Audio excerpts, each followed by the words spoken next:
Persona 3 Reload is a massive video game. Just like the original and the other entries in the franchise, this game demands a significant time investment in order to beat it.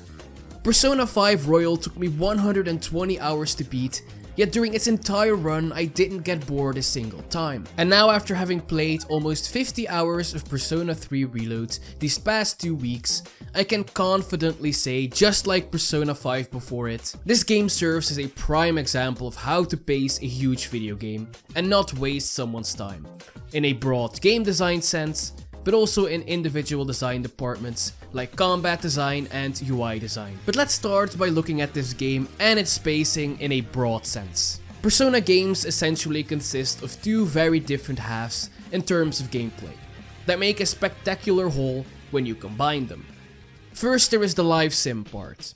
Here you roleplay as a high school student who spends his precious time studying, hanging out with friends and doing other activities. This part of the game is essentially a visual novel with extra steps. You can walk around in school and visit different locations surrounding it. Do various activities to further your own stats or your bonds with others. But while there is some exploration, this part of the game is mostly all about story. Different stories play out as you hang out with people. The gameplay here is essentially just reading and pressing X. Don't get me wrong, the cast of characters in Persona 3 Reload is amazing. You meet so many different people, all with a unique story to tell. The broader themes of Persona 3 are sacrifice, grief, finding meaning in life, and coming to terms with death. These themes make for some fascinating character stories. But if this visual novel storytelling and this limited exploration was all the game had to offer, I can definitely see that as being boring. Just reading text for hours on end wouldn't make for a great game. And that's where the second half comes in.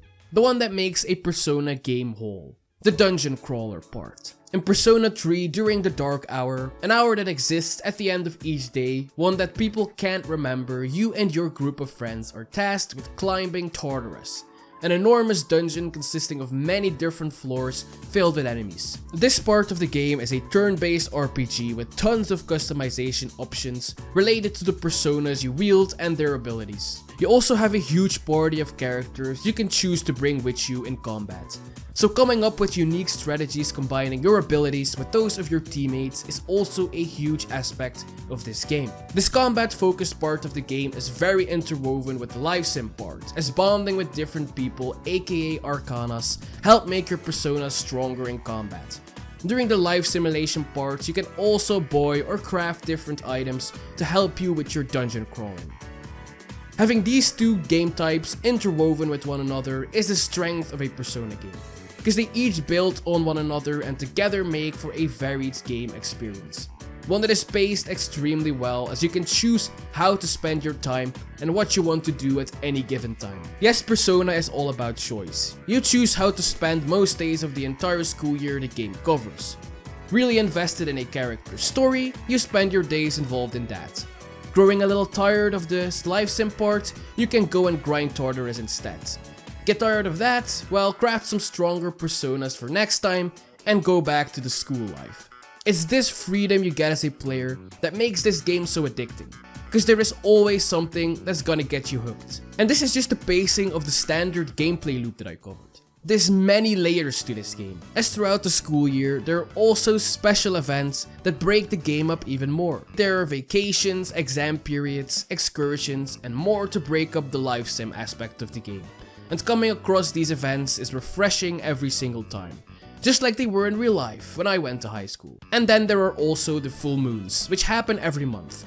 They break up the story and dungeon aspect of this game, as each full moon features a powerful boss which upon defeat unlocks the next section of Tartarus for you to grind. Then just like every other well-paced game, there is also the gradual unlocking of game elements. And this game has you unlocking new things in every layer of the game during the entirety of its runtime.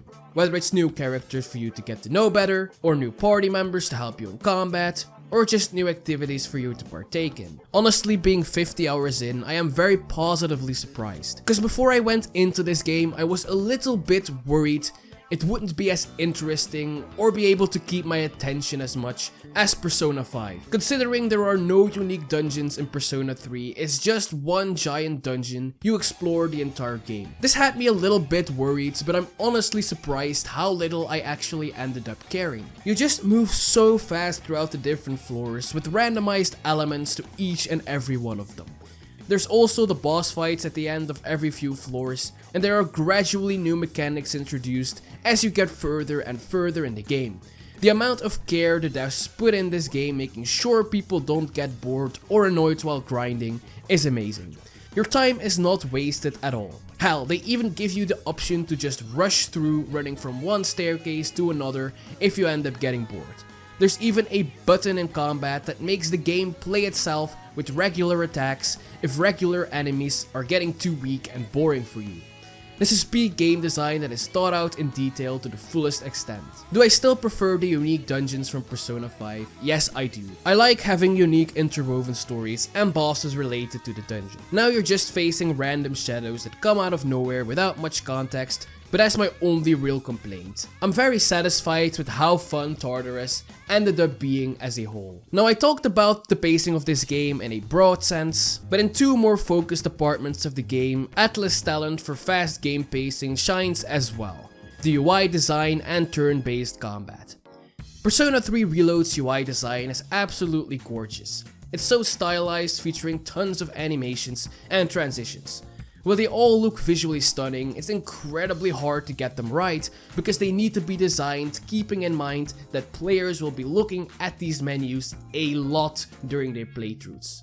The animations need to be fluid and fast enough so that players can reach the information they're looking for without feeling halted too long by transition effects. If the transition animations were to last too long, then it could get annoying really fast when you're browsing through the menus. But Atlus are just gods in this department. Their UI designers go all out, experimenting with interesting visuals, while at the same time thriving for an optimal user experience.